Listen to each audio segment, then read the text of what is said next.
Hola, Stephanie. Mira, yo me llamo Leer Domínguez Díaz, tengo 21 años. Sobre mi experiencia académica, bueno, hoy en día acabo de terminar la carrera de diseño digital interactivo. Ya había estado en una escuela de fotografía, es una escuela de fotografía llamada Escuela Activa de León, Escuela Activa de Fotografía de León, y en algún par de formaciones. Entre alguna de ellas se llama PCC Preceptor, una formación que hacen unos chavos que trabajaron en Canadá y que fueron artistas digitales. Hoy, bueno, están dando esta especie como de plataforma y de formación en línea, y en otra formación que se llama Academy of Animated Art, que es una academia que desempeña un rol de especialización de iluminación. Entonces, todo esto con el fin último de desarrollar mi posición, que es ser iluminador en la industria de la animación, ¿no? ¿Qué es la industria de la animación? Básicamente es la industria del cine que se dedica a películas animadas o comerciales, o también pueden ser como proyectos un poco más pequeños, ¿no? Cortometrajes, proyectos independientes, etcétera, ¿no? Este es como el principal campo al que me dedico. Mi parte como iluminador literalmente se trata como de iluminar, establecer escenas, establecer narrativas con la luz y establecer una historia que contar en cada uno de los shots, ¿no? Yo soy una pequeña parte dentro de un gran equipo de trabajo que pueden estar en las películas. Este equipo está compuesto por mucha gente, ¿no? Por modeladores, por compositores, por guionistas, por artistas de storyboard. Hay una gran línea de producción enorme que se divide principalmente en tres fases, pero esto como para ejemplificar como la focalización de mi actividad, ¿no? Que es solamente ser iluminador. Ok, bueno, esta parte de ser iluminador, ¿por qué consideras que es importante? O sea, ¿por qué consideras, bueno, esta es la parte que me gusta, esta es la parte que me dedico? ¿Por qué crees que la iluminación es importante? Creo que la iluminación forma parte del lenguaje audiovisual. El lenguaje audiovisual lo entendemos como aquellos recursos narrativos, estéticos, eh, abstractos, semánticos, que yacen en una película, ¿no? O sea, tenemos en una película el guión, tenemos a los personajes, las construcciones, los arcos, estos como elementos propositivos de la narración. Tenemos algunas otras cosas como pueden ser más incidentales, ¿no? Que provienen de una propuesta de guión, pero que terminan siendo, por ejemplo, ropa o locaciones, eh, o lo referente como a la producción. Hay una parte de esto que busca unir y que busca conectar con el espectador. O sea, yo diría que todo el puente entre el espectador y lo que está viendo a partir de la propuesta de guión, se basa básicamente en la estética y en la iluminación. Porque la iluminación es aquello que puede dar cuenta de una narrativa a partir de lo que estás proponiendo en una imagen. Es decir, si yo voy a proponer que una persona está triste, que está melancólica, pues la iluminación va a ser melancólica, ¿no? Va a tener estos serie como de tonos oscuros, con pequeños reflejos naranjas, se va a ver en esta especie como de contraste eh, que me incite o que me evoque cierto tipo de emociones. Entonces, yo considero que es muy importante la iluminación, porque no solamente decimos la iluminación, el encuadre, el tono, el feeling, como la atmósfera que va a tener el personaje y esa parte, ese shot específico de la película, sino intentamos conectar con el espectador, intentamos que esta emoción que viene desde el guión, que viene desde la propuesta, que viene desde el mismo personaje, intente llegar totalmente al espectador, intente conectar con él e intente de alguna manera poder a través de fines estéticos, de fines lumínicos, de fines que aparte son puramente narrativos, llegar a entender un poco mejor la trama. Bueno, pero también, vamos a suponer, hay cintas independientes, ¿no? Que no tienen quizá esa estética de la que tú hablas, ¿no? Por ejemplo, ¿qué piensas acerca de ello? Yo creo que la estética es algo que es inevitable, es inherente. A lo mejor sí, claro, hay cintas independientes que sí plantean como a lo mejor algo más propositivo desde el guión. Sin embargo, es muy difícil desarraigar una propuesta de guión de una propuesta estética que no vayan de la mano. Es decir, independientemente de que no vayan de la mano, podemos hablar, no sé, de una propuesta de guión que sea melancólica, ¿no?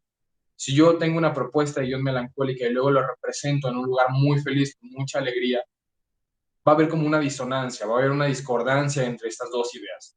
Esa discordancia ya es meramente propositiva, ¿no? Entonces, es interesante porque mmm, la estética, la manera en cómo funciona la luz es inherente al guión. Es lo primero, en cuanto pongamos en cuanto pongamos la cámara, pongamos el cuadro, ese cuadro simbólicamente, de manera representativa, es la vista de la narrativa. Es decir, esto es muy interesante, porque cuando se habla de la cámara en el cine, hablamos de un otro, de un espectador, ¿no? Cuando hablamos de un espectador, hablamos de, o sea, hay muchas preguntas que nos podríamos hacer, ¿no? ¿Quién es el que ve a través de la cámara? ¿Somos nosotros? ¿Es otra persona? ¿Es un sujeto? ¿Es un ente omnipresente? Realmente lo que estamos viendo a través de la cámara es el ser, ¿no? El, el sentir y la interpretación quiere que tengamos el guión acerca de lo que estamos viendo. Entonces, es tan inherente y es inherente porque lo que estamos viendo a través del cuadro y a través de la cámara es justamente lo que está representando el personaje. Por eso no pueden ser como, no ir juntas, tiene que ser intrínseco, tiene que ser inherente, la estética y la iluminación de cualquier proposición o propuesta creativa, sea independiente o no. Ok, debe haber tú consideras que pese a todo debe haber un nexo, ¿no? Que entrelace la estética y que vaya ligada a lo que es el guión, ¿no? Sí, es que creo que lo hay, o sea, creo que es imposible que no lo haya. Es una parte, es como pensar que puede existir cualquier cosa, o sea, que puede existir una dinámica sin la gravedad, ¿no? La gravedad da paso a que existan muchas cosas, muchas leyes dentro de la naturaleza que no pueden existir sin la gravedad, ¿no? Van intrínsecas, o sea, van en el paquete, ¿no? Yo creo que puedes tú decir, tal vez esta propuesta no es tan estética, pero va a haber una estética ahí. Tal vez no es hermosa, no es deslumbrante, pero va a haber una estética que implica una narración. Por eso creo que es intrínseca. No puede ir una cosa sin la otra. Desde que tú planteas una propuesta visual a través de un guión, esta va a venir acompañada de una propuesta estética, siempre. Puede ser llamativa, más llamativa o menos llamativa, pero siempre vienen de la mano.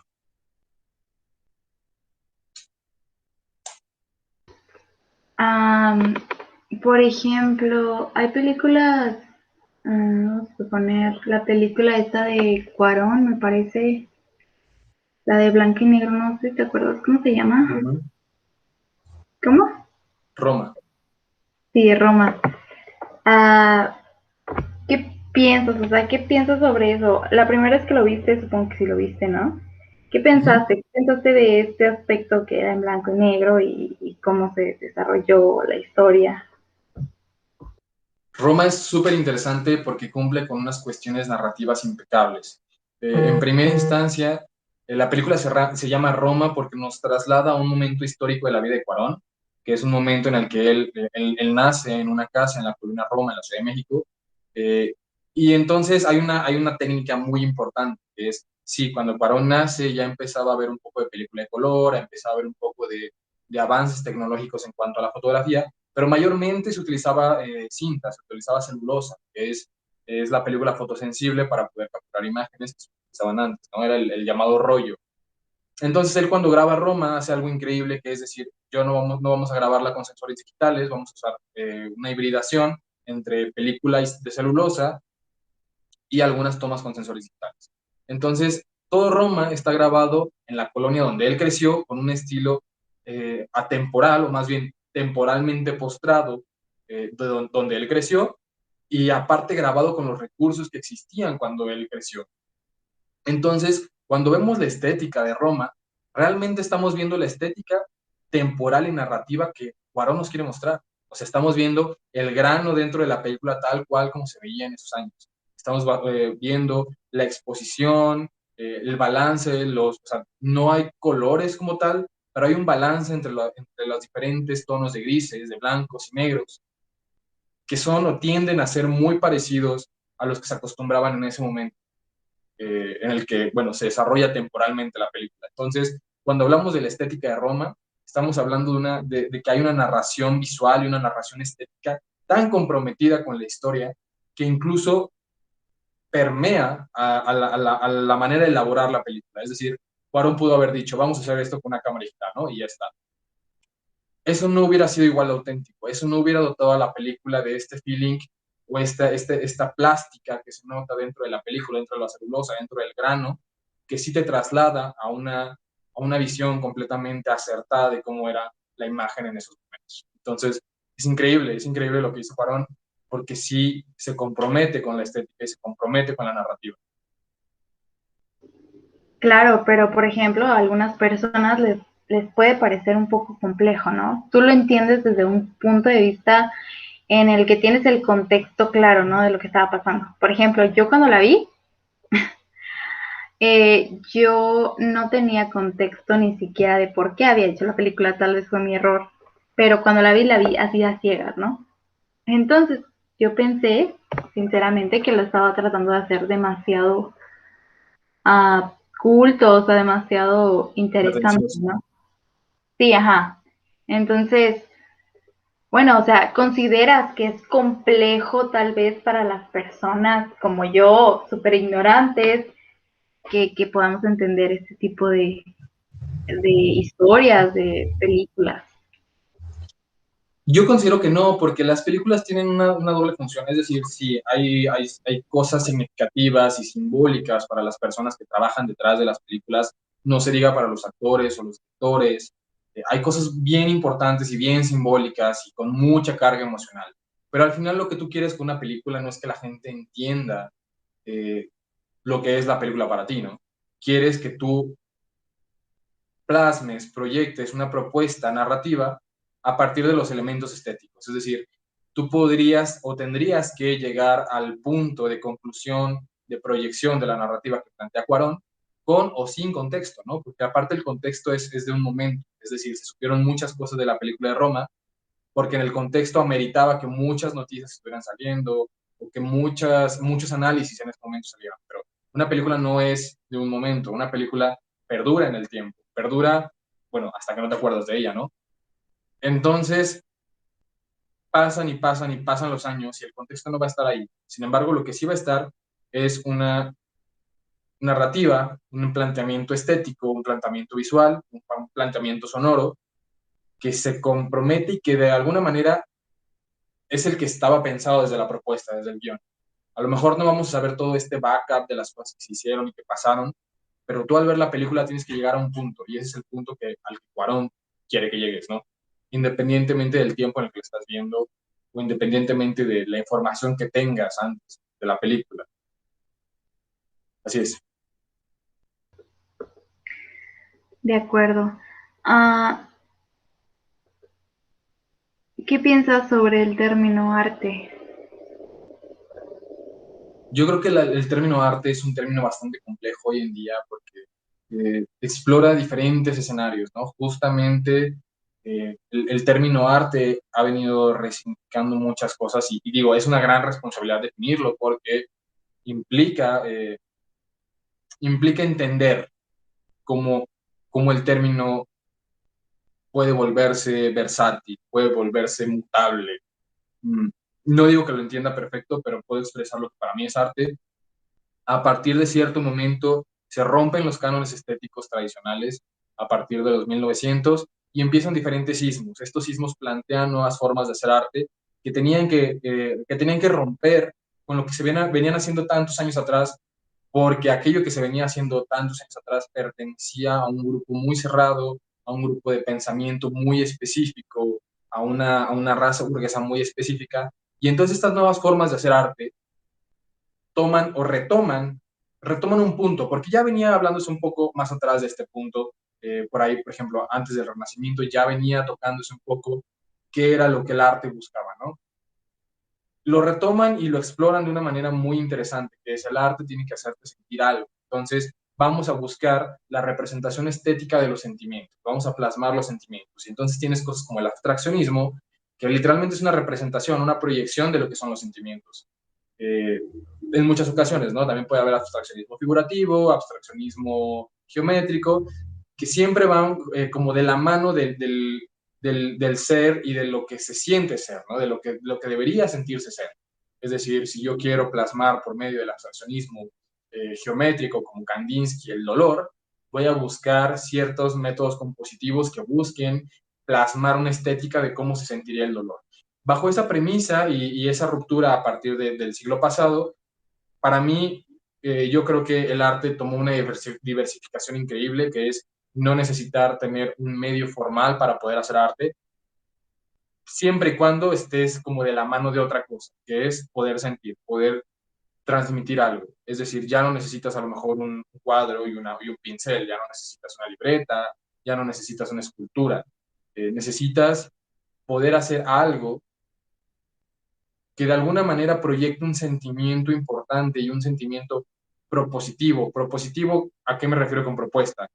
Algo que no esté en la mente del otro y que se perciba como algo, no puede no ser nuevo, pero como algo ajeno que logre penetrar, logre tocarte y logre de alguna manera que experimentes por un momento el estado del otro, el punto de vista de la otredad, ¿no? En ese momento creo que el arte ha funcionado. Hagas lo que hagas un performance, hagas actuación, hagas pintura, hagas un dibujo en una servilleta. Todo esto en el momento en que logras introducir un poco del otro en el espectador y en a quien va dirigido, para mí creo que esa es la intención del arte. Algo que te transmita, que te haga sentir, que te ponga por un momento del otro lado del espectro. Bueno, ¿tú consideras que hay una diferencia entre un artesano y un artista, entre los dos términos? Sí, claro que sí. Creo que el artesano, hay una definición importante. El artesano es alguien que replica y que es técnicamente muy hábil. El artesano en sí mismo entiende de los conceptos estéticos, pero no genera una propuesta. Es decir, a una persona que hace una especie, por ejemplo, de ornamentación o de esculturas en serie, es un artesano, porque técnicamente puede llevar a cabo el trabajo. Es decir, yo voy a hacer la misma escultura 10 veces y la voy a repetir y la voy a repetir, porque como artesano tengo esa propiedad de hacer algo bello, muchas veces de una manera técnica impresionante, pero la diferencia, y aquí yo creo que es el punto importante que diferencia uno del otro, es la propuesta. Yo puedo hacer estas 10 esculturas que no signifiquen nada, ¿no? Pero yo puedo hacer una, o puedo hacer 10, o puedo hacer 100, y que tengan una propuesta que, como ya veníamos hablando, que sea parte como el artista, que introduzca una proyección del sentimiento o del pensamiento, del planteamiento en el otro. Si esta escultura logra hacer que una persona se plantee o reconozca la otredad, ya eres un artista. O podría decirse que ya eres un artista. ¿Por qué? Porque estás haciendo algo con un mérito técnico interesante, y aparte estás proponiendo. Alguien lo vio, alguien pensó y alguien se vio envuelto por una idea que no venía de sí, o que no reconoció en el momento y sintió algo. Eso es importantísimo. ¿Consideras que en el arte, o sea, dedicarse a ser artista, es difícil? O sea, es difícil acceder a este mundo. Yo creo que si bien hay que separar como un par de cosas y de conceptos, que es como el término que aborda la aristocracia a partir del arte. O sea, ciertamente el mundo del arte y el arte formal, entre comillas, depende mucho como del sistema aristocrático y burgués que rige las galerías, que rigen las ciertas propuestas de diseño, de arte, lo cual sí plantea un paradigma muy privilegiado, ¿no? Es decir, sí vas a encontrar que en las galerías muchas veces va a haber una cuestión de privilegio muy grande, y no solamente una cuestión de privilegio, sino incluso como de trayectoria, ¿no? Una cuestión incluso como aristócrata en el sentido de quién eres hijo, de dónde vienes, cuál es tu apellido, como tener una dinastía artística, etcétera. Esto es muy común. Pero luego está el término de qué es arte, ¿no? O sea, yo creo que es muy diferente lo que es arte y lo que hace el artista, y lo que la gente dice que es arte y lo que la gente dice que hace el artista, ¿no? Son términos completamente diferentes, porque justamente en este punto de la historia, el arte puede ser tan complejo y puede ser tantas cosas y puede ser tan polifacético, que no hay un estudio formal ni un acuerdo formal acerca de acerca de los límites y de lo que puede abarcar el arte, ¿no?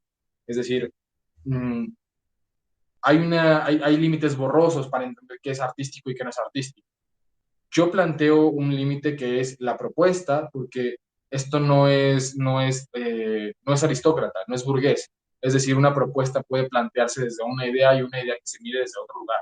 Es decir, no necesitas ser una persona como muy privilegiada o muy estudiada para poder llegar a tener una visión de algo y plasmarlo de manera abstracta o plasmarlo de manera figurativa en algo que plantee una propuesta, ¿no? Ni siquiera necesitas el conocimiento técnico, es decir, hay cuestiones como que implican técnicas, por ejemplo, de composición muy básicas, como pueden ser tres manchas o una acuarela o un acomodo de ciertos objetos en cierto orden, con cierto patrón y cierto ritmo, que si bien no implican un estudio formal, sí pueden ser representadas a partir de personas que sienten y que este sentimiento puede transmitirse a partir de cualquier medio estético que ellos ya posean, porque nosotros somos estéticos, nosotros producimos arte, porque es una manera de expresión. Entonces creo que sí hay una parte importante como del escenario académico y aristócrata que sí es bastante difícil de entender y de entrar y de comprender. Sin embargo, creo que no es lo único que existe, ¿no? Creo que hay muchos lugares que pueden albergar muchos artistas, que pueden entender o figurar o expresar o llevar a cabo un mensaje que no es un mensaje aristócrata, que no es un mensaje de privilegio, es un mensaje de expresión. Y eso es bien importante porque en la medida en que nosotros logremos entender cómo el arte no es aristócrata, no es una posición económica, no es una posición ni un apellido, podemos entender que es algo que poseemos todos, que todos podemos hacer. Bueno, ahora específicamente en tu campo, que es un arte bastante inusual, podríamos decirlo, un arte más contemporáneo, un arte, pues sí, no más actual, nuevo incluso, ¿no? ¿Quién determina que lo que estás haciendo es arte? Esa es una muy buena pregunta.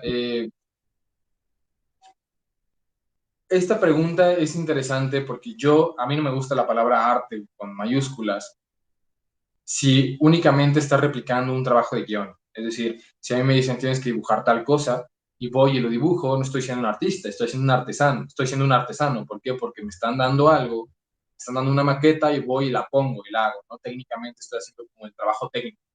¿Por qué se dice que es arte? Porque emplea técnicas artísticas que provienen, que se arraigan mucho en el arte tradicional. No puede ser la pintura, la iluminación, la escultura, etcétera, ¿no? Como todo proviene del arte tradicional, se dice que aquellos que manejan las técnicas del arte tradicional se les dicen artistas. Tal vez mal llamados artistas porque seríamos una parte como de artesanos, pero entonces es bien importante, porque en el momento en que como artista digital logres poner en cada una de tus obras, independientemente del guión, una propuesta lumínica o algo que provenga de ti, pues podrías llegar a ser un artista. Entonces, en concreto, la respuesta es, ¿quién lo dice? Pues sí, lo dicen las personas que, o sea, lo dicen como el medio que cree que devienen las habilidades del arte clásico. Y bueno, en concreto yo creo que es bastante discutible el término artista con letras mayúsculas, ¿no? Para mi posición y mi trabajo. No, o sea, claramente sí eres un artista, ¿no? Porque de alguna forma estás comprendiendo que es, o sea, estás trabajando con, bueno, en este caso, si estuvieras trabajando en el cine, estarías trabajando con un equipo y ese equipo va a hacer algo, ¿no? Para formar una idea y esta idea puede ser muy artística, ¿no? Puede ser arte. Entonces, desde ahí yo creo que ya eres un artista. Claro, pero la idea no es mía, la idea es de alguien más. Y yo estoy haciendo y maquilando esa idea. Es decir, si la idea y la propuesta vinieran de mí y a través de mí dieran forma, hablaremos de una propuesta así, incluso más artística en el sentido tradicional. A lo mejor no digo que esto no sea arte, porque sí lleva una propuesta, tal vez una propuesta colectiva, pero va implícita, ¿no? Pero hablando como en el sentido más tradicional y estructurado, pues sí tendría que devenir de mí a través de una propuesta, una idea, que se llevara a cabo por medio de ciertas técnicas, ¿no? De ciertas técnicas interesantes, tradicionales. No, pero el artista no tiene por qué ser individual y no tiene por qué... Al momento creo que cuando estás iluminando ya estás dándole un sentido, ¿no? O sea, incluso tienes la libertad de, un tanto la libertad de poder, como tú dices, plasmar lo que tú consideras va a ser esa idea. No significa el hecho de que tú no hayas tenido la idea, no significa que no estés siendo artista, porque la estás tratando de comprender y la estás tratando de diluir, ¿no? En un objeto, en tu creación, pues. Entonces, Sí, creo que hay muchas maneras de llegar al arte o llegar al artista, ¿no? Justo y especialmente en esta época del mundo es interesante y es importante porque hay muchas cosas todo el tiempo saliendo que cada vez es imposible no proponer, ¿no? O sea, la propuesta es casi en automático porque la visión que tenemos todos del mundo es tan diferente y tan arraigada a tantas cosas que todos tenemos este sentido único que pocas veces vamos a compartir con el otro. ok. Eh, ¿Qué se siente ser tan joven y ser tan talentoso? Bueno, yo no diría que soy una persona talentosa, yo diría que pues estoy intentándolo y estoy intentándolo con bastante práctica y bastante, pues sí, bastante esfuerzo, ¿no? Ojalá me gustaría poder reconocer y decir que soy una persona muy talentosa, pero creo que el talento es algo que se nota muy a la vista, ¿no? El talento es explosivo y el talento es enigmático. Eh, ¿Qué se siente ser joven y bueno, intentarlo, intentarlo muy duro, creo que podría reformularse. Se siente bien, no te voy a mentir, a veces es presionado porque la juventud misma es complicada, ¿no? Tener que decidir algo a una edad tan temprana siempre es complicado, es como, hay preguntas como, ¿esto es lo que quiero hacer en mi vida? ¿Me apasiona lo suficiente? ¿Me va a llenar? ¿Va a ser como lo que necesito para salir adelante? ¿Podré hacer esto para siempre? Preguntas que tal vez no tienen que responderse en el momento, ¿no? Preguntas que se van respondiendo en el camino, ¿no? Y tal vez llegas en algún momento a alguna piedra y dices, ok, no quiero continuar por aquí, y das la vuelta, ¿no? Entonces, no es fácil, creo que sí hay condiciones mismas de la juventud que son un poco complicadas, pero tampoco te voy a mentir, ha sido muy cómodo, ha sido muy tranquilo y ha sido lo he disfrutado bastante este camino porque me gusta lo que hago, ¿no? Al menos hasta ahora. Me gusta hacerlo, lo disfruto y me apasiona. Muy bien, me dices que básicamente tu talento está muy arraigado al tiempo al que le dedicas, ¿no? ¿Cuánto tiempo le dedicas? Es complicado el tiempo que le dedico porque hay otras cosas que hacer. Recientemente acabo de terminar la universidad y dentro del sistema universitario, pues bueno, tenía que entregar tareas, tenía que hacer clases, tenía que tener actividades curriculares, entonces dependía y variaba mucho el tiempo al que podía dedicar. Intento dedicarle entre 4 y 6 horas diarias, pero hay veces en las que tengo proyectos que implican mucho tiempo y pueden ser hasta 16 horas diarias, ¿no? 18 horas diarias.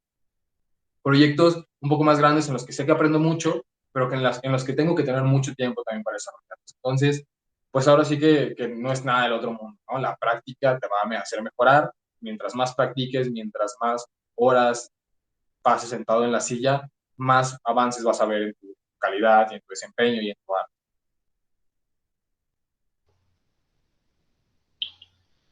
¿Qué herramientas necesitas para empezar a ser artista digital? Pues podrías empezar incluso haciéndolo desde tu teléfono, ¿no? El arte digital es algo que plantea un escenario muy grande y las herramientas son cada vez más accesibles. Entonces yo conozco gente, por ejemplo, que hace conceptos de arte o sketches desde tu teléfono. Lo más usual, lo más recomendable para tener una gama amplia de oportunidades y una gama amplia de opciones donde elegir sería una computadora, ¿no? Una computadora con unas características como optimizadas o dirigidas hacia el arte digital. Ya hay una gran gama de ellas, o incluso este tipo de como computadoras gamers, ¿no? No importa el presupuesto, siempre y cuando te den esta posibilidad de acceder a las diferentes opciones, ¿no? Eh, las computadoras o la computadora, una laptop, te va a dar la oportunidad de hacer todo, ¿no? De entrar al mundo digital porque es actualmente el sistema más eficiente y en el que se concentran más desarrollos para hacer arte digital. Entonces yo creo que lo esencial, no esencial, pero lo más importante o lo más adecuado sería tener una lab que te permitiera hacer eso. Bueno, cada cuánto tiempo tendrías que renovar estas herramientas, la laptop, por ejemplo. Idealmente, pues tal vez se debería estar renovando año con año, ¿no? Por esto de estar actualizado, de la potencia, la capacidad gráfica, etcétera, ¿no? Pero yo creo que una laptop podría estarte rindiendo aproximadamente de 4 a 6 años de una manera útil, de una manera bastante eficiente, y cada 4 o 6 años buscar la manera de acceder, no a lo mejor no al modelo más nuevo, sino a un modelo tal vez un poco más arriba del que tenías, ¿no? Y estar un poco por ahí, porque ciertamente la tecnología avanza, los proyectos avanzan, y se vuelve en cierta medida inaccesible. Incluso si no te mantienes de esto, puede ser complicado, ¿no? Pero de 4 o 6 años creo que es un tiempo de vida útil para un equipo que puede brindar muchas oportunidades. Ok. Si no fuera en el campo del cine, ¿dónde más podrías trabajar? Afortunadamente, como artista 3D, hay muchos lugares donde puedes estar trabajando, despachos de diseño para recorridos arquitectónicos, representaciones arquitectónicas, videojuegos, comerciales, modelos como para frascos, como para prototipos de productos. Hay muchos lugares porque lo que ofrece el 3D como proyecto es generar una visualización volumétrica, una visualización realista, una visualización con muchas características que busquen representar algo que no está hecho, ¿no? Entonces, básicamente donde ese cubito encaja, ¿no? Queremos representar algo que no hemos hecho aún, pero queremos ver cómo se puede ver, o queremos ver cómo puede, no sé, cómo puede representarse a través de cierta promoción o de cierto proyecto. Entonces, la verdad es que es un campo muy variado que me permite tener muchas elecciones de trabajo. ¿Consideras que tu trabajo es inusual? ¿Cuáles son tus experiencias? No sé, algunas personas que les dices y no saben o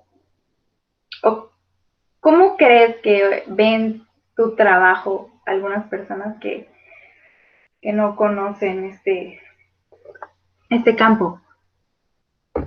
Pues mira, es una pregunta muy interesante porque me gustaría saberla también, tener como una visión objetiva de cómo ve la gente mi trabajo. Sin embargo, la percepción que yo tengo es que si no, no es un trabajo usual y es un trabajo como que la gente no termina de entender, ¿sabes? Es como, soy iluminador o soy animador, ¿no? Es como que tienes que tener un conocimiento un poco más profundo de la industria como para saber a qué te estás refiriendo, ¿no? Entonces, eh, pues no sé, yo diría que cuando la gente se imagina, oye, soy iluminador, para mí en mi cabeza es como que piensan que estoy iluminando libritos de colores, ¿no? Eso es como que lo primero que se me viene a la mente.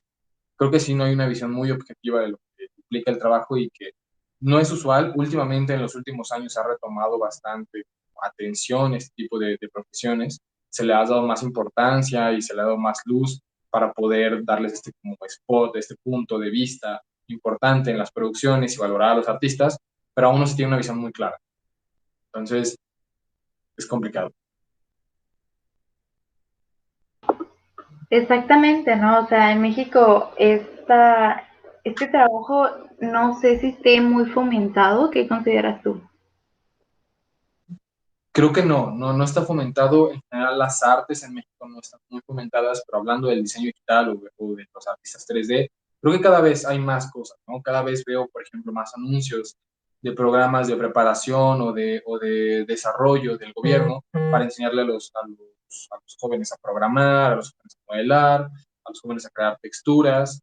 Entonces, creo que no estaba tan impulsado, pero ahí va agarrando vuelo, va promoviéndose.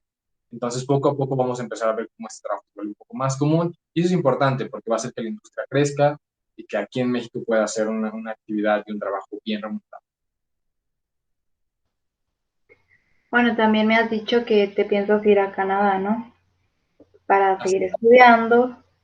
Ah, ¿cuál es tu objetivo de irte a Canadá y no quedarte en México? O sea, ¿por qué? Bueno, México es un lugar muy bonito, muy importante, pero actualmente no cuenta como con proyectos muy grandes en la industria. ¿no? La industria está despegando, la industria apenas está agarrando un poco de fuerza y hay como una consigna, ¿no? Esta consigna que hay es ir y ir a los proyectos grandes y hacer grandes cosas con las grandes compañías.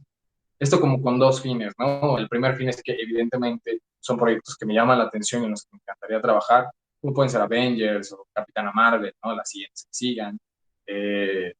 que sigan, por ejemplo. O, por ejemplo, Iron Man, ¿no? ¿Quién no le hubiera gustado trabajar en Iron Man?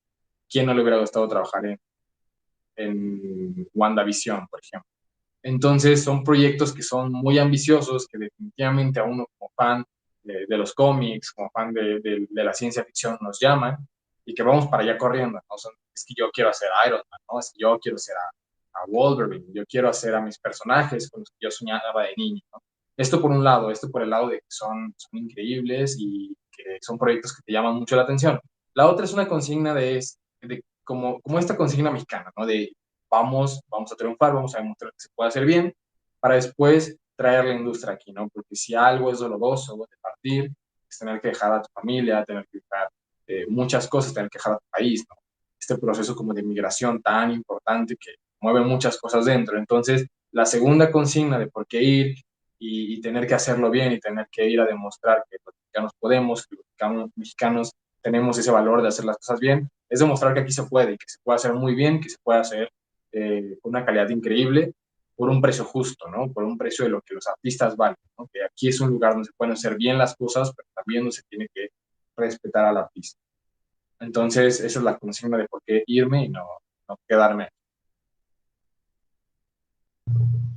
Entonces, podrías decir que consideras que en ese ámbito hay una fuga de cerebros. No creo que sea como tal una fuga de cerebros, porque creo que en México hay personas y estudios que están sacando todo el trabajo que se está haciendo en México y que no es poco. Tal vez no haya proyectos tan grandes o proyectos tan llamativos en todo México, salvo Monterrey, Ciudad de México y Guadalajara y algunos cuantos. Eh, Hay trabajos que se están haciendo, ¿no? Hay comerciales, hay producciones.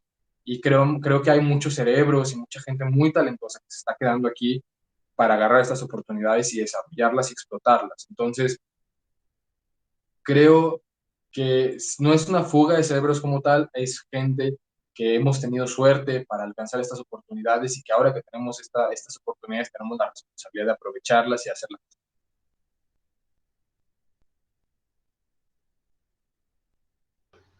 Ok. ¿Qué consideras entonces que se debería hacer para fomentar este tipo de trabajo? Creo que debería haber más medios que planteen y busquen proponer o interesar a la gente un poco por las propuestas artísticas, ¿no? Por las propuestas del 3D, por las propuestas de la iluminación, integrar como a la cultura general mexicana un poco el lenguaje cinematográfico, ¿no? El lenguaje audiovisual, porque en otros países está, ¿no? O sea, tú vas a Francia y hay un análisis muy completo en cúmulo de la sociedad francesa acerca del lenguaje audiovisual. Tal vez no en cosas tan específicas, pero sí hay un entendimiento general, ¿no? Entonces, en la medida en que podamos hacer de la composición, de la estética, de las cosas, sí, como del arte en general, algo, lo común de todos, o que sea común para muchas personas, que sea común y no únicamente para una clase aristocrática, sino para en general el mexicano promedio, creo que va a haber una propuesta más interesante de impulsar propuestas artísticas, ¿no? Porque la gente se va a relacionar con el arte, se va a interesar, la gente va a intentar explorar nuevos tipos de arte y nuevos tipos de propuestas. Entonces creo que el primer paso para impulsar el arte en general es que la gente se interese por el arte. Para que la gente se interese por el arte hay que enseñarles, no de manera aristocrática, no de manera privilegiada, sino a las personas, cada uno de los mexicanos, cómo el arte se relaciona con su vida. Claro, pero por ejemplo, este arte tuyo, este arte 3D, es costoso, ¿no? Claro. Sí, Ok. claro, el arte 3D es costoso y es visto desde un punto de vista, pues sí, tal vez no es tan fácil acceder, pero creo que se ve impulsado en la manera en que las personas pueden entender el arte en general, ¿no? A partir del entendimiento del arte en general, pueden entender el arte 3D, pueden entender el arte, cualquier tipo de arte, ¿no? Y afortunadamente cada vez hay más oportunidades de acceder a este tipo de arte, ¿no? A este tipo de procesos, es decir, cada vez es más fácil, o cada vez tenemos, por ejemplo, más disponibles en las universidades públicas este tipo de carreras que implican el arte digital o el arte en 3D, porque hay acercamiento, hay interés hacia que esto se promueva, ¿no? Hay interés de la gente por buscarlo y por experimentarlo. Entonces, en la medida en que logremos hacer que la gente se interese, lo busque y genere esta demanda, va a haber más propuestas, ¿no? Va a haber más forma de que esto que se está cociendo sea más común para todos y haya más lugares y opciones de dónde elegir y que se democratice también esta parte del arte. Muy bien. ¿Cómo fue tu experiencia? ¿Cómo te empezaste a interesar por esta carrera tan inusual, tal vez? Bueno, yo partí de un campo de aprendizaje fotográfico, yo fui primero fotógrafo, y fue una experiencia realmente, creo que fue tan, pues sí, me enamoré tanto de la fotografía que después había una cuestión más abstracta, ¿no? No era la fotografía, era la estética, era la imagen, era la narrativa, ¿no? Llegado cierto momento en mi carrera de la fotografía, debido a la limitación económica, por ejemplo, yo quería tener ciertas locaciones o ciertos objetos que no eran posibles o se iban fuera de los tiempos de producción o eran demasiado caros, ¿no? Entonces había cierta forma de, por ejemplo, a una persona que estaba en cierta posición, ya habías tomado la foto, le pones una espada, ¿no? Esta espada, pues hay que ir por la espada, hay que comprarla, hay que pedirla prestada, hay que cuidarla, hay que devolverla, implica un gasto operativo, ¿no? Un gasto operativo que muchas veces como fotógrafo no tienes contemplado y no está ahí presente todo el tiempo. Entonces, buscando diferentes recursos en Internet, de diferentes soluciones, vi que podía hacer objetos pequeños, montarlos en a lo mejor en esa espada como 3D dentro del personaje y hacer que pareciera que estuviera ahí, ¿no?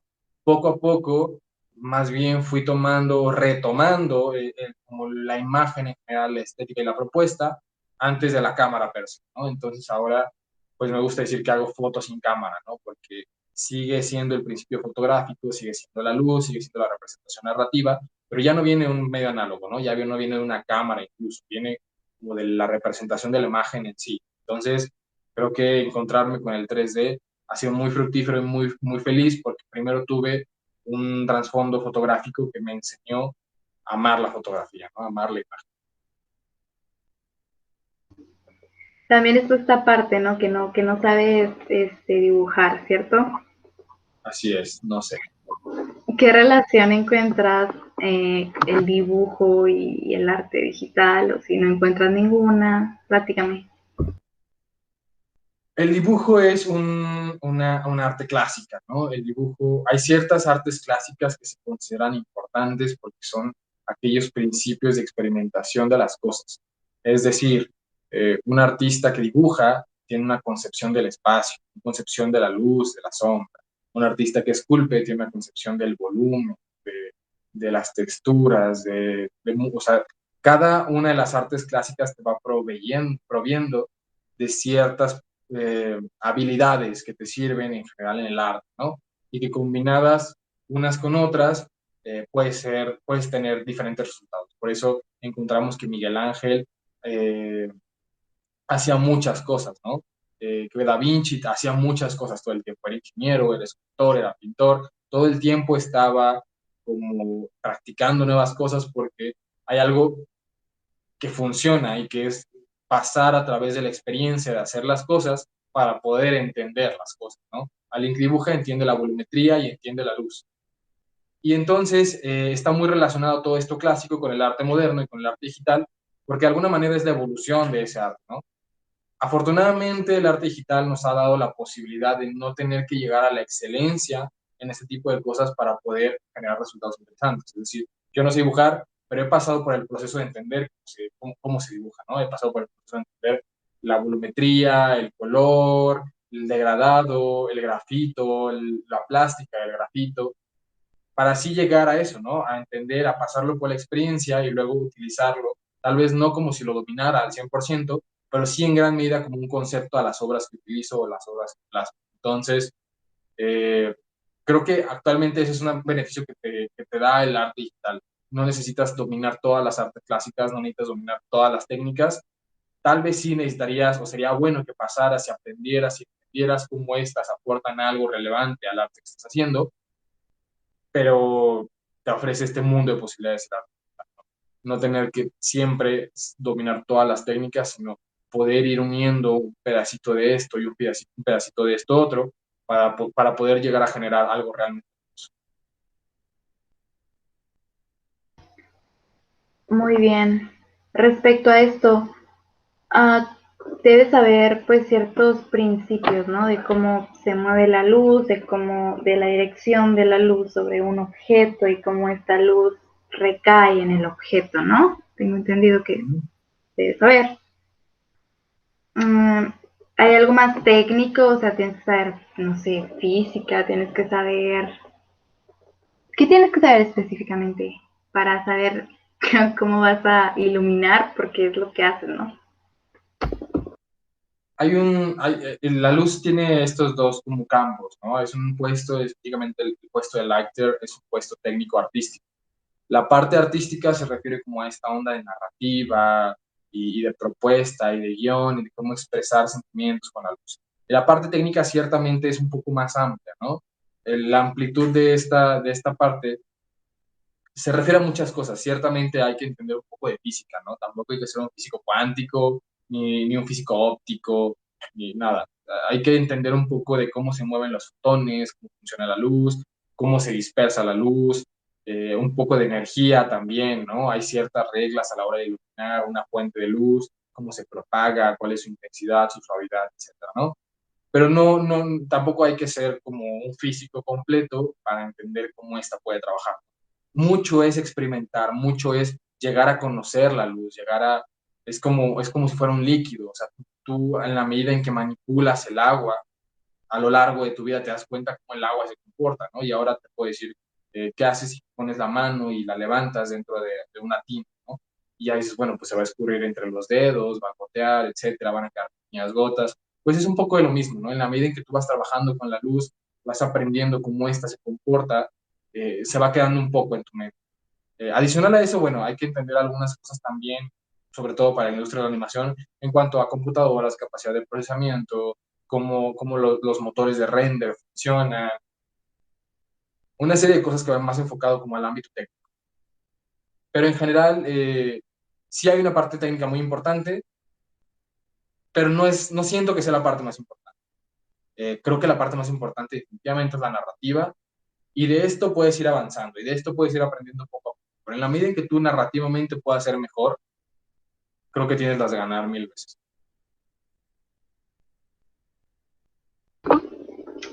Muy bien. Um, ¿Cuál es tu mayor sueño en este campo? Actualmente, y digo actualmente porque, bueno, uno nunca sabe a dónde lo va a llevar la vida, ¿no? A cuántos pasos vas a caminar antes de querer dar un paso hacia otro lugar. Actualmente, uno de mis mayores sueños es trabajar en un estudio llamado ILM, Industrial Light Magic, perteneciente a Disney, que es quien ayuda a convocar y acceder a ciertos proyectos muy interesantes, ¿no? Proyectos como Avengers, proyectos que aparte le maquilan no solamente a Disney, sino a una gran cantidad de películas como Harry Potter o Bestias Fantásticas, Animales Fantásticos, eh, son, utilizan los recursos de este estudio, porque este estudio se dedica a hacer cosas increíblemente casi imposibles, ¿no? De repente inventan técnicas nuevas, plasman cosas con una calidad increíble. Entonces, mi sueño, yo creo que ahorita, en este momento, mi mayor sueño, en este punto de mi vida, es llegar a ese estudio. Um, entonces, ¿te gustaría trabajar en un estudio, con un equipo de trabajo, un jefe, todo esto, no? Así es. ¿Nunca te has planteado trabajar tú solo como artista, venderte tú solo? Es más complicado, quiero suponer, ¿no? Pero ¿te lo planteas en algún punto? Para mí, una parte muy importante de trabajar en los estudios de animación es trabajar en proyectos trascendentales. Es decir, las películas y la industria cinematográfica para mí es trascendental, ¿no? Hay películas que nos han marcado a todos. Buscando a Nemo ha sido una de las películas que todos hemos visto y a todos nos han marcado y todos hemos sentido cosas por ella, ¿no? Entonces, así como esa película va a haber y sigue habiendo muchísimas más que marcan un punto en la historia que se entiende a partir de sí mismo, ¿no? A partir de esta película, que van a pasar los años y tú vas a poder regresar y seguir viendo esto y seguir sintiendo cosas, ¿no? Así como hoy regresamos a ver películas del 40, eh, los primeros cortes de los 20, etcétera. Entonces, me lo he planteado, sí, pero me lo he planteado más bien como una actividad paralela, ¿no? Porque me encanta tanto esta parte del arte, de la cinematografía, y que permee en la cultura y en la cultura pop incluso, ¿no? Que se hagan simbólicos, que se haga algo que haga que la humanidad haga un checkpoint y diga, bueno, esto está increíble, ¿no? Y de esta parte sí, hay una parte que me gustaría trabajar como propuesta mía, como artística, como aquel discurso que sale de mí y que plantea que, que puede plantear un nuevo panorama hacia la gente, ¿no? Y hacia lo que quiero decir, hacia lo que como persona quiero expresar. Pero creo que es paralelo, creo que me gustaría estar acá en la industria cinematográfica, produciendo este tipo de cosas en conjunto, que aparte te hacen crecer muchísimo como artista y que en ese momento también siga alimentando a esta otra parte, ¿no? Que en la medida en que técnicamente puedas mejorar y que puedas explorar diferentes ideas, te dan más herramientas para tú, como artista independiente, como artista individual, expresar mejor tus ideas, mejores técnicas, de manera más clara, mayor experiencia. Tengo entendido que no te gusta animar. ¿Puedes platicarme un poco sobre esto? Sí, yo para animar soy malísimo. A mi parecer, o sea, me parece una actividad tediosa y es tediosa porque a mí no me gusta y porque yo no soy bueno y porque para mí es frustrante, ¿no? Sin embargo, creo que es una actividad súper admirable porque la gente que lo hace tiene una capacidad de observación increíble, ¿no? O sea, observan cada detalle, cada músculo, cada expresión facial. La gente que, por ejemplo, hace expresiones faciales para el cine de animación, literalmente llevan clases de actuación donde estudian cada uno de los movimientos del músculo conforme a ciertas emociones, músculos faciales, para luego en la animación poder mover esos músculos, poder tener control, por ejemplo, ¿no? De los ojos, de los párpados, de las mejillas, y con ello representar emociones, ¿no? Entonces es una actividad titánica, es una actividad súper admirable, increíble, la cual no poseo por desgracia, eh, pero que es una parte súper importante del cine, porque es la expresión, es el movimiento, es aquello que de alguna manera le da vida, ¿no? A los personajes, los dota de cierto carácter, de cierto personaje que se mueve, por ejemplo, de manera histérica, ¿no? Que tiene como mucho movimiento, puedes dotarlo de ciertos sentimientos, ¿no? Cierta propiedad, de cierto carácter. A lo mejor hay uno que se mueva mucho más lento, ¿no? O sea, está esta típica escena de Zootopia, ¿no? Cuando va y está el conejito y el zorro está como, la conejita está como de, hey, oye, hazme caso, no sé qué, el perezoso se mueve lento, lento, lento. Hay una cuestión de contraste, pero de contraste en el movimiento que dota incluso como, como que plantea completamente cuál es el sentido de la escena, ¿no? Entonces es una actividad titánica, es una actividad admirable, por la cual yo desgraciadamente no soy bueno, pero me encantaría poder hacer. Ok, muy bien. ¿Te gustaría trabajar? Bueno, tengo entendido que tú quieres dedicarte al cine, ¿no? A esta rama, pero también podrías trabajar en videojuegos. ¿Trabajarías en videojuegos? Definitivamente, los videojuegos me gustan muchísimo. Creo que hay una parte de los cinemanadores que está cada vez viéndose más involucrada con los videojuegos, una calidad de iluminación interesante, incluso con una calidad de iluminación cinematográfica. Cada vez hay más videojuegos que pretenden ser más cinematográficos, más reales, con texturas más interesantes, con planteamientos de narrativos más puestos para ser enriquecidos por la historia, para ser enriquecidos por el jugador. Entonces, creo que es un campo que cada vez está más en auge y que en el que definitivamente me gustaría tener que ver algo en algún momento. ¿Qué es lo que más te gusta de ser iluminador? Lo que más me gusta de ser iluminador creo que es dotar a la imagen de una expresión, es decir, una imagen en esencia son luces y sombras, y esas luces y sombras buscan transmitir y buscan conectar, pero también buscan representar a la narrativa, ¿no? Representar no solamente al contexto, sino representar al personaje. Es decir, este personaje se triste, vamos a hacer todo, vamos a poner toda la imagen, toda la visión, todo el ojo para que se vea que está triste, ¿no? Para que de verdad conecte contigo y tú puedas entender cómo ese personaje se siente de triste, qué tan triste, cómo es su tristeza, eh, esta tristeza se relaciona conmigo, yo la he sentido, todos estos procesos que tienen que ver con narrativa y con hacer que la imagen hable, para mí es lo más importante de eso.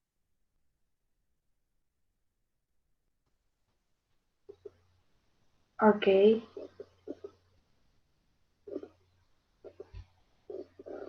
Fuck, me distraje con tus hermosos ojos. ¿Mande? Nada.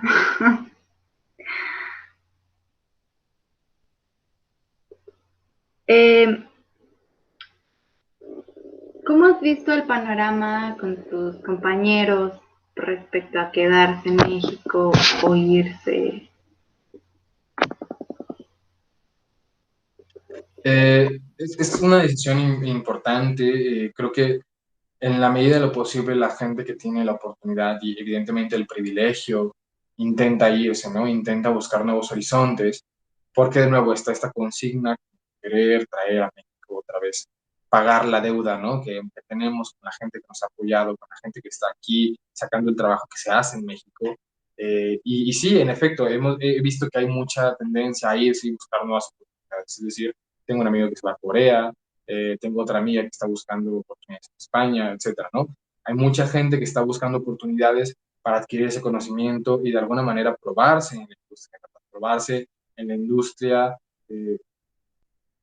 que de alguna manera nos va a proveer del conocimiento suficiente como para nosotros probar que somos valiosos, ¿no? Probar que en todo el mundo que aquí se hacen las cosas bien.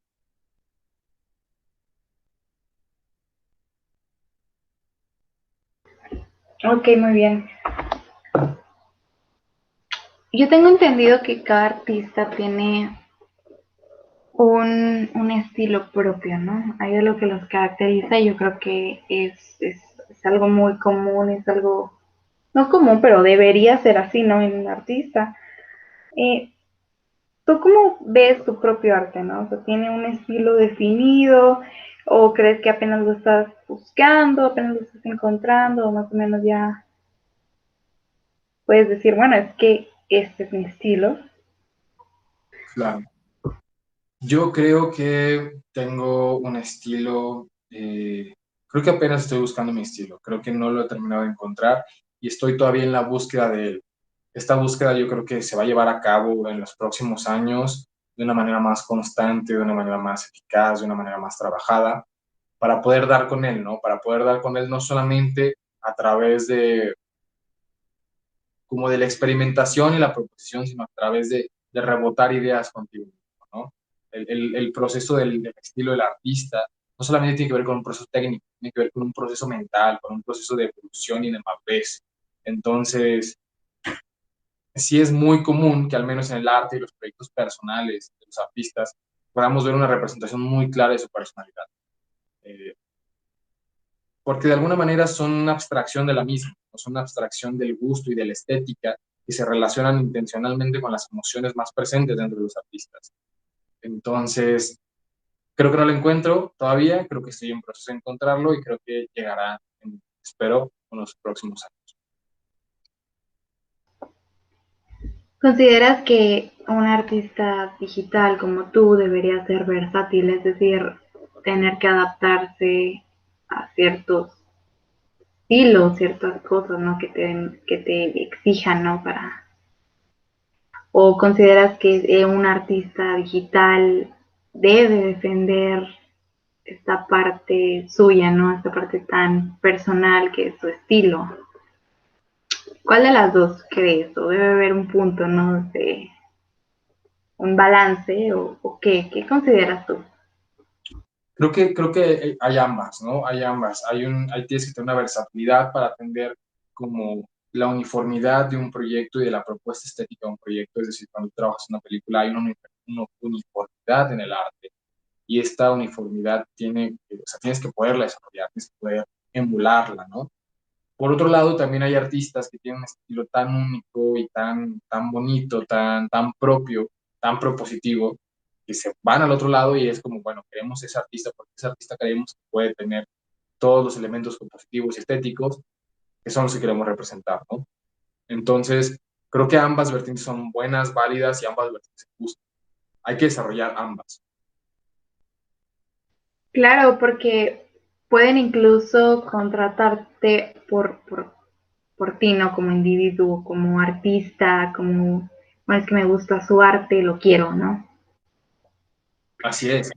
Muchas veces pueden llegarte a contratar por tus proyectos personales, porque en tus proyectos personales son en los que puedes dar más de ti, son los que puedes dar más de tus técnicas personales, de tus emociones.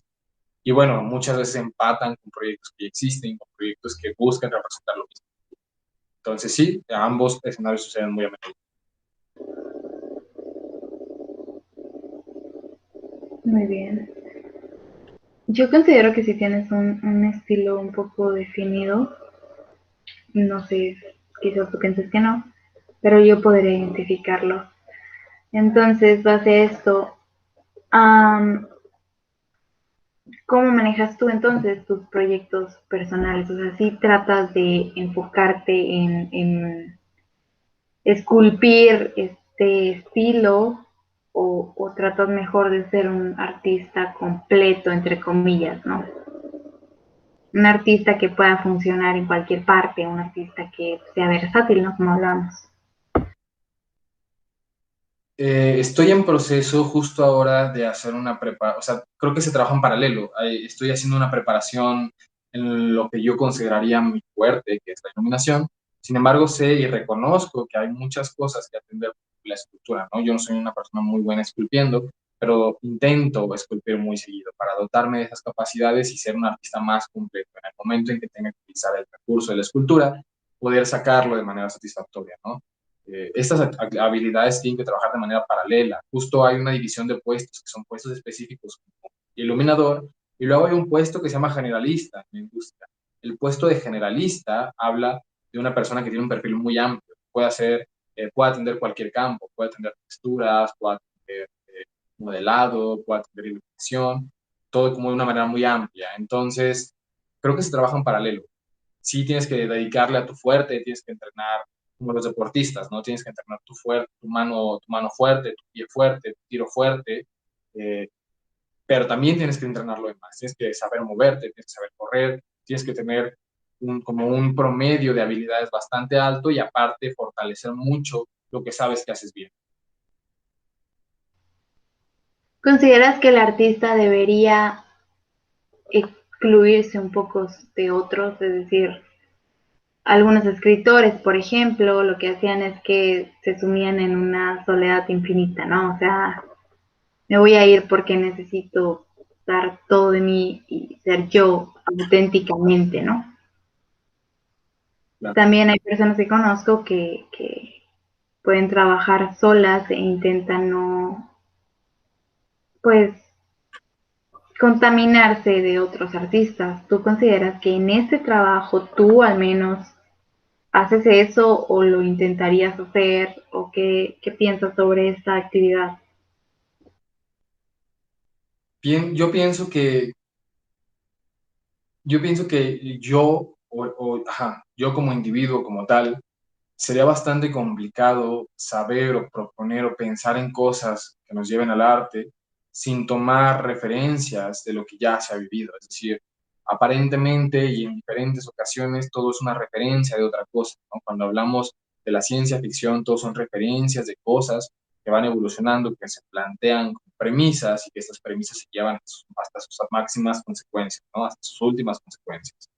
Entonces, creo que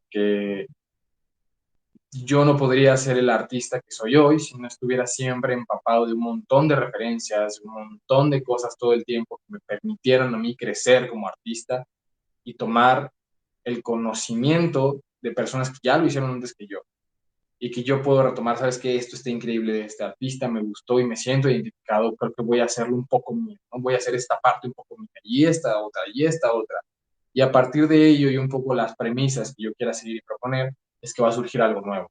Entonces, al menos para mí no me funcionaría porque no tendría este mundo, este acervo visual, esta cultura visual que nutre lo que yo quiero hacer. Que nutrir de otras cosas, como bien me dijiste, pero también está esta parte de la moda, ¿no? ¿Existe la moda en el arte? O sea, ¿consideras que a veces tú puedes influenciarte por quizás tus compañeros, ¿no? De clase o no sé, de trabajo y o sea, sus ideas se posan sobre las tuyas y esto quizás no te haga ser como artista? O sea, ¿consideras que hay una moda? O sea, ¿consideras que existe la moda en el arte? Sí, sí la hay. Sí la hay. Hay de repente booms de ciertas cosas, ¿no? Por ejemplo, si hablamos de Blade Runner, el momento en que se estrenó Blade Runner fue tan, se enamoró a tantos artistas y fue tan presente que todos hicimos obras de Blade Runner, ¿no? Y veías otras obras de Blade Runner o de Cyberpunk, por ejemplo, el último juego que salió, y te inspirabas tanto que ibas y lo repetías y veías otra de otro artista y decías, wow, es que es increíble. E ibas y tomabas un poco de eso y lo repetías y lo repetías. Y pasa, es muy común. Este tipo de ejercicios sirven como ejercicios técnicos, ¿no? Acá es lo que te decía un poco entre la diferencia del artista y el artesano, porque si bien tienes la manera técnica de representarlo, no hay una propuesta, estás haciendo algo que ya se hizo antes, ¿no? Si bien entonces este cúmulo de recursos técnicos que luego llegan a ti pasan a través de tus ideas y cosas, premisas que tú como persona tienes y quieres proponer, quieres decir, quieres dialogar, ahí es donde se puede convertir en arte, ¿no? Ahí es donde puedes de alguna manera expresar y plantear y proyectar todo lo que traes dentro como persona con este tipo de recursos, incluso basado en cierto tipo de narrativas, ¿no?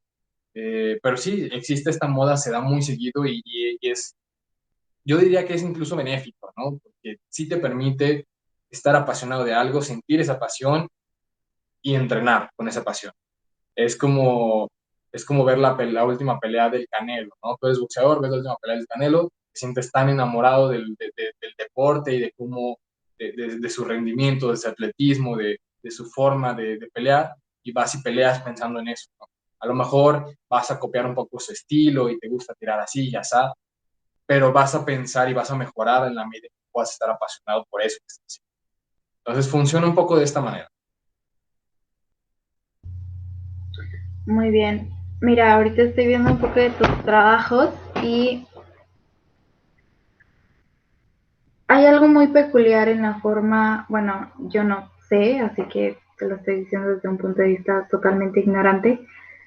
Hay una forma muy peculiar que tienes sobre el tono de la luz, ¿no? Es como un tono bastante brillante, yo diría que ese es tu estilo, pero no sé, o sea, ¿tienes alguna tonalidad, algo en específico que hagas con tu arte? Hay técnicas que me gusta usar y tal vez uso en demasía, que es el recorte, la luz de recorte, es decir, separar por medio de una luz o de una luz que pasa a través de la silueta del personaje al fondo del personaje, ¿no? Para, digamos, para tener diferentes planos, ¿no? Y estos planos sean menos estáticos, empalmen menos. Y me gusta envolver mucho a los personajes en luz, porque de alguna manera es como ponerles toda la atención, es como dotarlos de esa energía y es como por darles un montón de atmósfera, ¿no? Que ellos sean una proyección incluso mágica, ¿no? Hacia afuera, una proyección externa de sus sentimientos y de lo que están pensando y de lo que quieren decir en la toma o en el shot que estoy planteando, ¿no? Entonces, esos recursos los utilizo mucho, tal vez en demasía, pero me sirven mucho porque sí plantean una atmósfera muy concreta, ¿no? Entonces, los shots sí pueden ser como muy contrastados, muy brillantes, muy cargados de esa energía que el personaje representa. Tal vez a veces no funciona tanto para el cine, porque en el cine no puedes cargarlos así todo el tiempo. Tiene que haber una transición lumínica más natural, más orgánica, más adaptada a la escena, pero al menos en estos proyectos personales que hago, me gusta mucho hacerlo porque sí siento que hay una transmisión muy fuerte y aparte puedes identificarlo muy rápido, ¿no? Puedes identificar muy rápido la atmósfera que ese personaje está proyectando, la energía que ese personaje te quiere transmitir.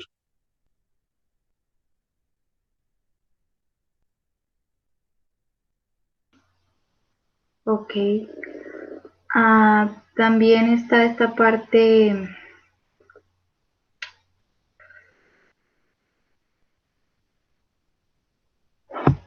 ¿Qué sientes? ¿Qué sientes cuando haces un personaje? ¿Qué sientes cuando lo estás haciendo?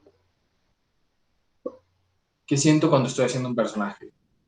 Am, es interesante porque yo no desarrollo muchos personajes, es decir, no los creo desde cero, pero suelo hacerlo de vez en cuando. Y creo que lo interesante de desarrollar un personaje es preguntarse el porqué de cada cosa. Es decir, cuando es un personaje y, por ejemplo, haces un tatuaje, haces una peca, haces cierto tipo de texturas o cicatrices, o le pones cierto tipo de ropa, siempre va relacionado con una historia que tú estás haciendo en tu cabeza. Entonces, de repente haces un personaje que tiene un tatuaje que dice cierta cosa, ¿no? ¿Qué significaría esa cosa para ese personaje? ¿Quién es? ¿Por qué esto es relevante? ¿De dónde viene? ¿Cómo esto lo afecta? ¿Por qué se lo tuvo que tatuar? ¿Quién se lo tatuó? ¿Cómo se sentía en el momento en que se lo tatuó? ¿Por qué es importante que lo lleve? ¿Qué le recuerda? ¿Cómo se siente cuando piensa en eso? Hay una construcción narrativa tan importante en la construcción del personaje que literalmente es como el ángulo narrativo de las obras, que es muy interesante. O sea, es muy interesante plantear y empezar a generar estos esquemas entrelazados de ideas y de identidades sobre un personaje que es ficticio, pero que al final si formas en tu cabeza cómo se comportaría, qué haría, eh, cuáles son sus intereses, qué le gusta, qué no le gusta, cómo es su carácter, etcétera. Entonces es increíble, eso es lo que me encanta de hacer personajes. ¿Te gustaría hacerlo un poco más? O sea, ¿te gustaría crear conceptos de personajes?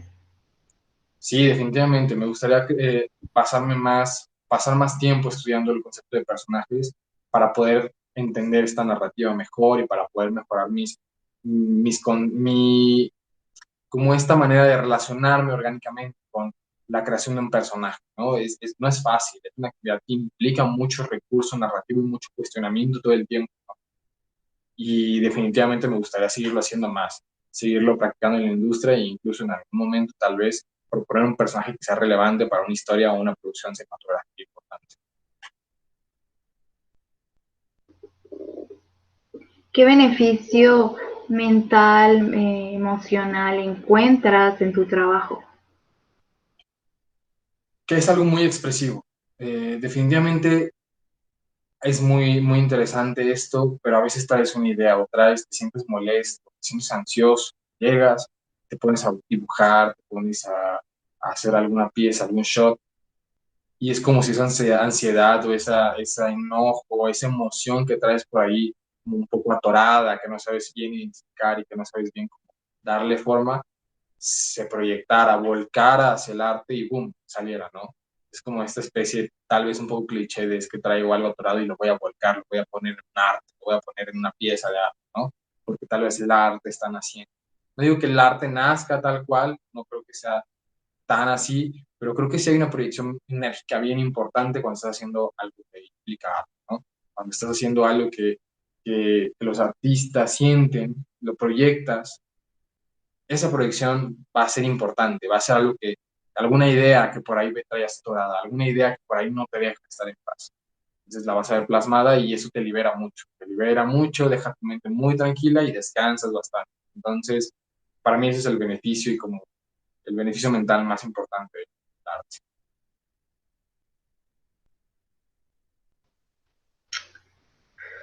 Mm, ok, muy bien.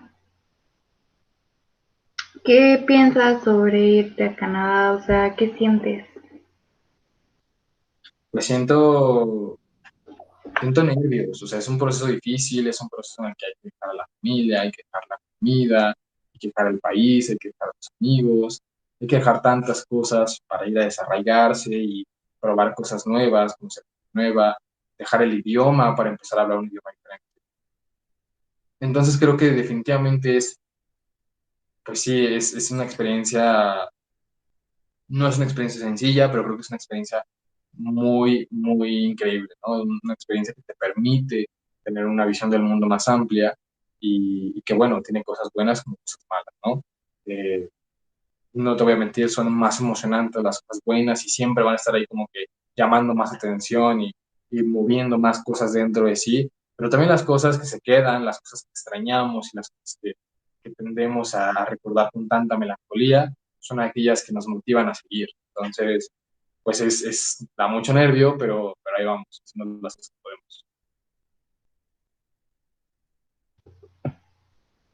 Ok, en este arte, ¿cómo trabaja, o sea, cómo trabajas con el concepto de los colores? Los colores son increíbles. Los colores es una gran parte de la emoción y de plasmar una energía y de proyectar una energía que proyecta instantáneamente emociones, ¿no? Tiene que ver con una cuestión de profundidad, de volumen, de, por ejemplo, un color azul que va teniendo como degradados hacia un azul un poco más fuerte, o más bien más oscuro me refiero, ¿no? Un azul más oscuro, de un claro a un oscuro más penetrante, pues te va denotando cierta distancia, ¿no? Cierta soledad, cierta frialdad. Entonces, en la medida en que tú puedas controlar los colores para acertar a esta especie de interpretaciones eh, dentro del guión, interpretaciones narrativas, vas a poder ser mejor artista porque vas a poder transmitir de manera más eficaz lo que se quiere decir en el guión. Ok, ¿qué te ha inspirado, ¿no? A seguir en esto? Aparte de que lo disfrutas bastante, supongo que, como ya me has mencionado, te nutres bastante de otros trabajos, ¿no? Artísticos. ¿Cómo cuáles? O sea, ¿cuáles son tus favoritos? Platícame. Yo creo que la cosa que más me inspira es ver una película, ver ciertas secuencias y admirar cada uno de los detalles y decir, rayos, ¿por qué no la hice yo? Me ha pasado muchas veces, sobre todo la escena de introducción de Avengers Infinity War, donde están atacando la nave que sale huyendo de Thor y Loki. Esa escena de introducción está tan bien iluminada, tiene efectos tan interesantes, es una situación tensa. Me acuerdo de la primera vez que la vi en el cine, de cómo me sentí, de la intriga. Todo esto decía, wow, o sea, esto es increíble, es bellísimo. ¿Por qué no lo hice yo, no? Entonces, tienes más ganas de seguir haciendo proyectos así, proyectos relevantes, proyectos donde puedas dejar el alma y se conviertan en el wow, ¿por qué no lo hice yo de alguien más? Entonces, pues sí, me inspiro y me inspira el arte, la belleza y que pueda inspirar a alguien más a hacer este tipo de cosas.